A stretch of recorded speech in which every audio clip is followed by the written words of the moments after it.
Okay, so the first step in building a swirl filter is to come up with a design. So you see I drew a little design of what I wanted to build. This also allows me to come up with a parts list.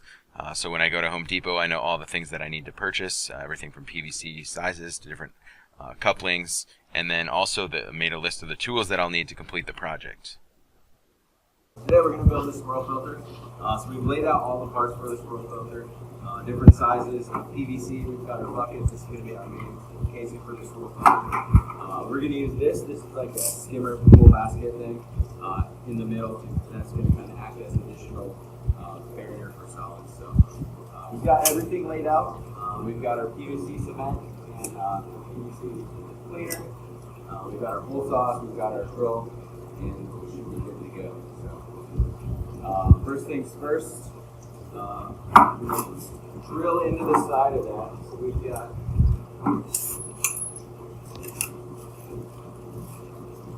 here we've got some uniseal. So if you want to get closer, zoom in on these.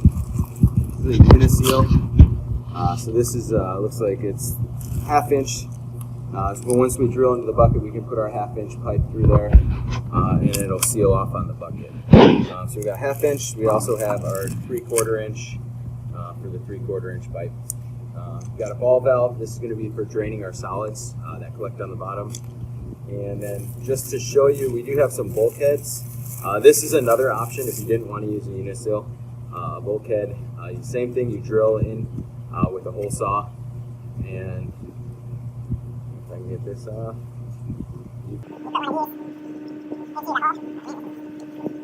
Put that through the hole, so that will actually seal your tank from leaks. So that's another method. Those are a little bit more expensive, so we don't always use those. All right. So next thing we're going to do is we're going to drill our side hole. We're going to do that about 7 inches up, so we'll just mark that real quick. Got a little dot there. Obviously the bucket's round, so it doesn't matter where on the bucket we put it. But so we got our hole saw connected. This for a 1/2 inch hole, we've got a 1 1/4 inch hole saw. We'll just drill in. All right, we got our hole. Clean off the shavings there. All right, so now we take our uniseal. It should fit perfectly into that hole. Pressure, a little pressure. See, it's a little bit loose now, but so what we're gonna do is you can bevel the edges if you want. You can use like a file to round the edges, but it should be okay. And if you just try to push that in, it's probably not gonna work. So what we're gonna do, you can use soapy water, or you can use a little Windex and just spray that, and it'll kind of give it a little lubricant, and just twist and slide it in. All right, so you see now we've got that partly in there. Because normally we would glue something if we were worried about it leaking, but it's already inside of the tank, which is filled with water, so we don't care. So we're just gonna pop on 90-degree elbow, and just like so. So that's like perfectly like there. So if you see right now we've got our swirl. We'll angle it slightly down, and then as water gets pumped through this pipe through the elbow, it's going to be directed in a swirling fashion towards the bottom. So in the bottom, we're going to put a bulkhead instead of uniseal. They're a little bit more expensive, but that way we can just slip a standpipe in and pull it out. And we are going to drill a 1 3/4 inch hole for a 1 inch bulkhead. We'll get that set on there. Get that in our drill. And we'll do that right in the center.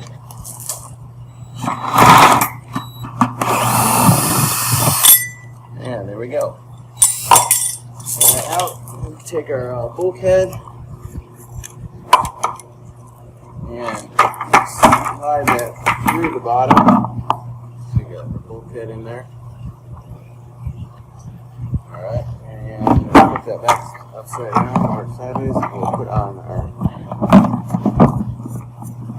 threading. Just about.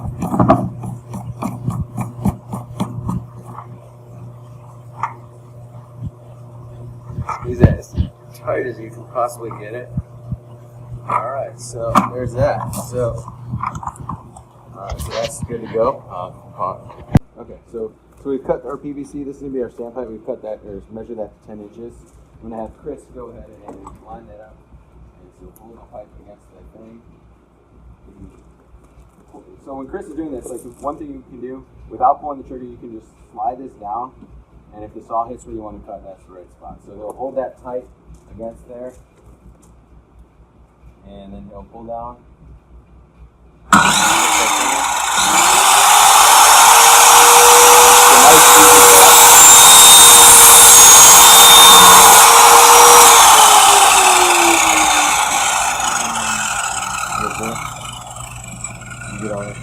There we go.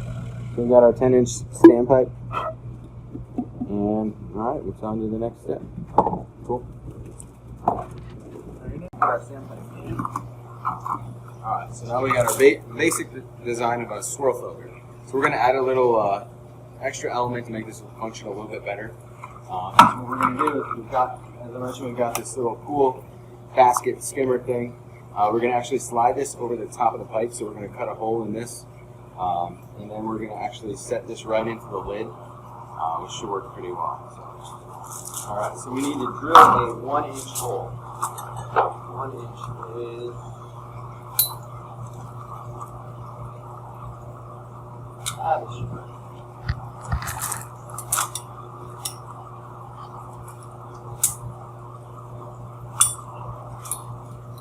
Is this going to work, Chris? Which one? Should work, right? So we're using 1-inch pipe, right? It's pretty close. Actually, we used 1 3/8. Oh, I might have to do some editing. Yeah, last thing I want to do is cut a hole too small. Alright, 1 3/8. Right. Let's line that up.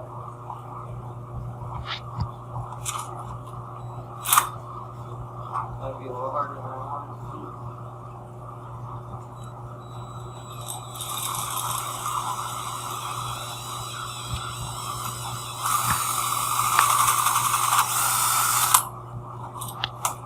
Alright, so we got our hole. Break all this stuff off.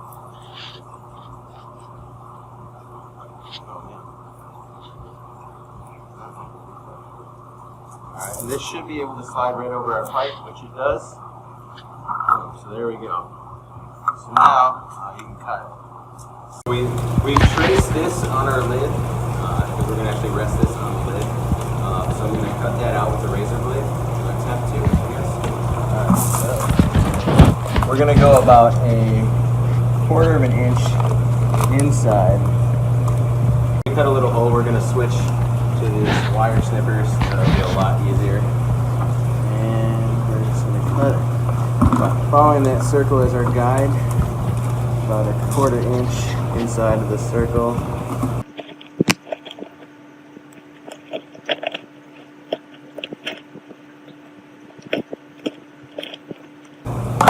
Boom, there we go. Alright, so this should slide and fit right on there. Boom. Our last thing for our swirl filter, we're going to put in a clean out valve, which we'll do real close to the bottom, about 1 inch off the bottom, or not even 1/2 inch. So I'm going to use a 1 1/4 inch.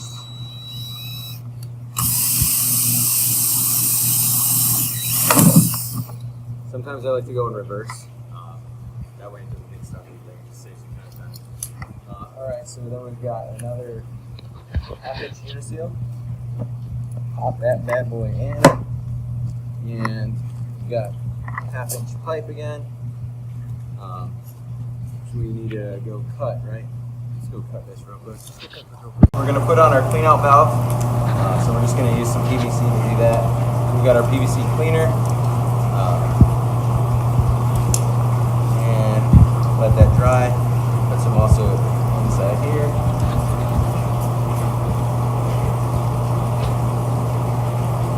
Should be good. Alright. Take our PVC cement, PVC glue.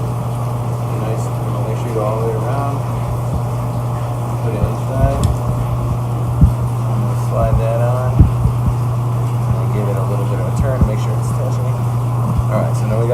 valve. We're going to grab our Windex again, get some lubrication. Alright, and we're going to slide that in. There we go. Alright, and there we go. We've got our clean out. So now our swirl filter is done. We want to take a look back inside. Got our filter cover, you got our swirl, and then you got your clean out at the bottom.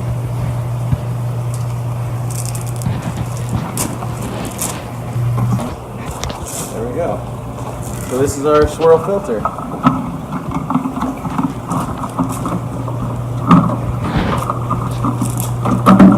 Got our nice lid, and we got our swirl.